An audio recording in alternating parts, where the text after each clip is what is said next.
बहुत पुरानी बात है, जब हमारे देश में राजा महाराजाओं का शासन हुआ करता था।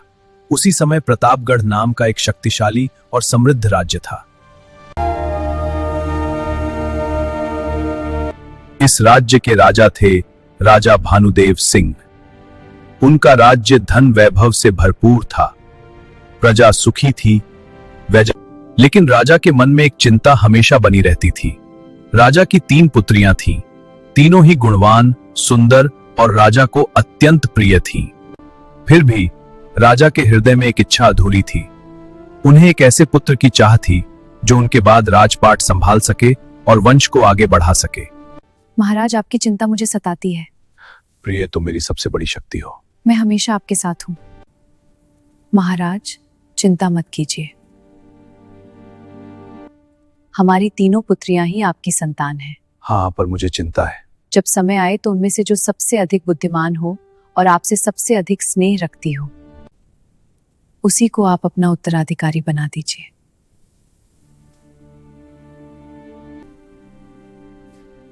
रानी, मैं आपकी बातों से सहमत हूं। जी महाराज।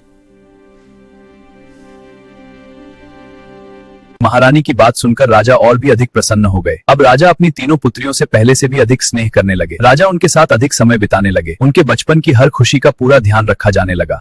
बहुत अच्छे राजकुमारी, तुम तेजी से प्रगति कर रही हो। दुनिया मुझे कला बहुत पसंद है। हाँ गुरुजी, मैं हर दिन सीखूंगी। शाबाश। अब इस तरफ देखो। जी गुरुजी। राजकुमारियां जो भी मांगती, राजा उन्हें वह सब कुछ दिया करता। राजा उनके साथ अधिक समय बिताने लगे। उनके बचपन की हर खुशी का पूरा ध्यान रखा जाने लगा। और इसी स्नेह और संस्कारों के बीच धीरे धीरे वे तीनों राजकुमारियां बड़ी होने लगी। तीनों राजकुमारियां आपस में हंसी मजाक करती रहती थीं। उनके चेहरों पर हमेशा खुशी होती और दिलों में एक दूसरे के लिए मोहब्बत। महल के बागात उनकी हंसी से गूंजते रहते थे। बचपन की हंसी, बहनों की मोहब्बत, बचपन की हंसी। समय बीतता गया और देखते ही देखते राजा भानुदेव सिंह की तीनों पुत्रियां विवाह योग्य हो गईं। अब उनके बचपन की हंसी में परिपक्वता आ चुकी थी और राजमहल में एक नए अध्याय की तैयारी होने लगी। एक दिन दरबार में राजा अपने मंत्रियों के साथ राज्य के विषय में चर्चा कर रहे थे। महाराज, अब समय आ गया है। तीनों राजकुमारियां विवाह योग्य हो चुकी हैं। राज्य और वंश की परंपरा के अनुसार उनके विवाह का विचार अब आवश्यक है। राजा को महारानी की कही हुई बात स्मरण हो आई। उन्होंने निश्चय किया कि पहले अपनी पुत्रियों के प्रेम की परीक्षा ली जाए। राजा ने सबसे पहले अपनी बड़ी पुत्री को अपने पास बुलाया। स्नेह भरी दृष्टि से उसकी ओर देखते हुए राजा ने प्रश्न किया, राजकुमारी, तुम मुझसे कितना प्रेम करती हो? पिताजी, मैं आपसे आकाश के तारों से भी अधिक प्रेम करती हूँ। यह सुनकर राजा अत्यंत प्रसन्न हुए। उनके मुख पर संतोष और गर्व की मुस्कान फैल गई। राजा यही सवाल अपनी दूसरी पुत्री से किया। पुत्री, तुम मुझसे कितना प्रेम करती हो? पिताजी, मैं आपसे समुद्र के जल से भी अधिक प्रेम करती हूँ। मेरी सबसे छोटी पुत्री, अंत में मैं तुमसे वही प्रश्न पूछता हूँ। हाँ पिताजी। पुत्री, तुम मुझसे कितना स्नेह करती हो? पिताजी, मैं आपसे एक चुटकी नमक जितना स्नेह करती हूँ। मैं तुमसे इतना प्रेम करता हूँ, तुम्हारे लिए हर सुख सुविधा लाता हूँ, राजमहल, आभूषण, सम्मान, फिर भी तुम मुझसे सिर्फ एक चुटकी नमक जितना ही प्रेम करती हो। सैनिकों, तुम तुरंत दक्षिण दिशा के जंगल में जाओ। जो भी व्यक्ति तुम्हें सबसे पहले दिखाई दे, उसे पकड़कर मेरे सामने लेकर आओ। मैं उसी व्यक्ति से अपनी छोटी पुत्री का विवाह करूंगा। जैसा आदेश महाराज। दक्षिण दिशा के घने जंगल में एक साधारण सा लकड़हारा अपनी रोजी रोटी के लिए लकड़ी काट रहा था। उसे नहीं पता था कि उसका जीवन अब एक बड़ा मोड़ लेने वाला है था। रुको, यही पहला व्यक्ति है जो हमें मिला है।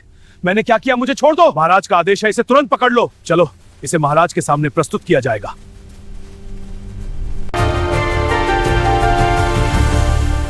इसके बाद राजा ने अपनी दोनों पुत्रियों का विवाह राजघरानों के 2 योग्य राजकुमारों के साथ बड़े ही धूमधाम से कराया।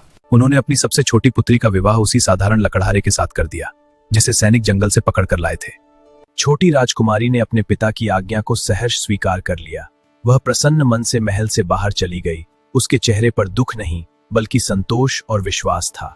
वर्ष बीतते गए और समय के साथ राजा वृद्ध हो चुके थे। अब वह घड़ी आ पहुंची थी जब उन्हें अपने राज्य के लिए उत्तराधिकारी चुनना था। मंत्री सुबुद्ध, अब समय आ गया है। मैं अपनी तीनों पुत्रियों से स्वयं मिलूंगा। जो सबसे अधिक बुद्धिमान होगी और जो मुझसे सच्चा स्नेह रखती होगी, उसी को मैं अपना राजपाट सौंपूंगा। और इसी निर्णय के साथ राजा ने अपने जीवन का सबसे महत्वपूर्ण अध्याय शुरू करने का निश्चय किया। निर्णय हो चुका था। राजा अपनी बड़ी पुत्री से मिलने के लिए अपने रथ में सवार होकर प्रस्थान कर चुके थे। उनके मन में अब भी आशा थी कि शायद पुत्री के हृदय में वही स्नेह आज भी जीवित होगा। जब वो अपने बड़ी पुत्री के पास पहुंचे, पुत्री, ये विलासिता तुम्हें कहां ले जाएगी? पिताजी, ये मेरी दुनिया है। क्या तुम मेरे लिए खुश नहीं हो? मेरे लिए सुख और मनोरंजन सबसे ऊपर है। पुत्री, मैं तुमसे मिलने आया हूं। क्या तुम इतनी भी व्यस्त हो कि पिता से बात न कर सको? पिताजी कृपया यह सब देखिए। मेरा हृदय दुख से भर गया।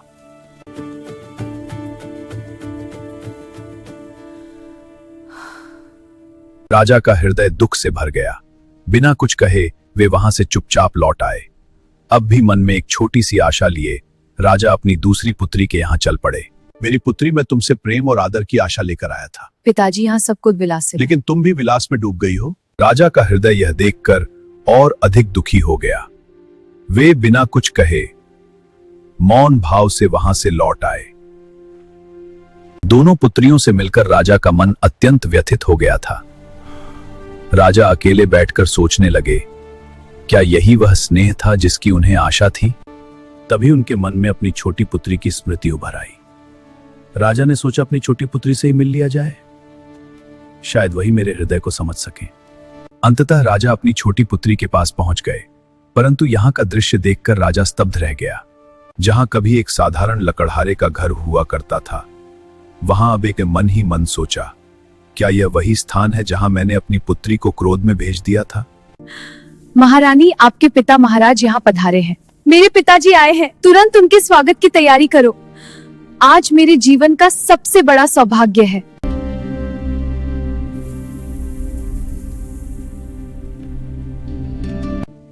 अंदर चलिए पिताजी, जलपान ग्रहण कीजिए। पुत्री, मैंने तुम्हारा विवाह तो लकड़हारे के साथ कर दिया था, लेकिन ये सब कैसे? पिताजी, सब आपकी ही कृपा है। जो लकड़ी कला मैंने बचपन में गुरुजी से सीख रखी थी। पिताजी, जब मेरे पति जंगल से लकड़ी लाते थे तो मैं उन लकड़ियों से कुछ लकड़ी चुनकर उनसे लकड़ी की सजावट के सामान बनाती थी। जब मेरे पति बाजार में लकड़ी बेचने जाते, उनके साथ इन्हें भी ले जाते। इन चीजों को बाजार में लोग ऊंचे दामों में खरीद लेते। बहुत अच्छा। राजकुमारी ने कहा, धीरे धीरे इन चीजों का व्यापार करने लगे और नतीजा आपके सामने है। बहुत अच्छा।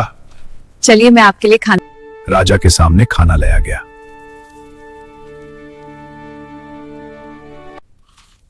पुत्री, पूरी तो बहुत बढ़िया है, लेकिन सब्जी में एक चुटकी भर भी नमक नहीं है।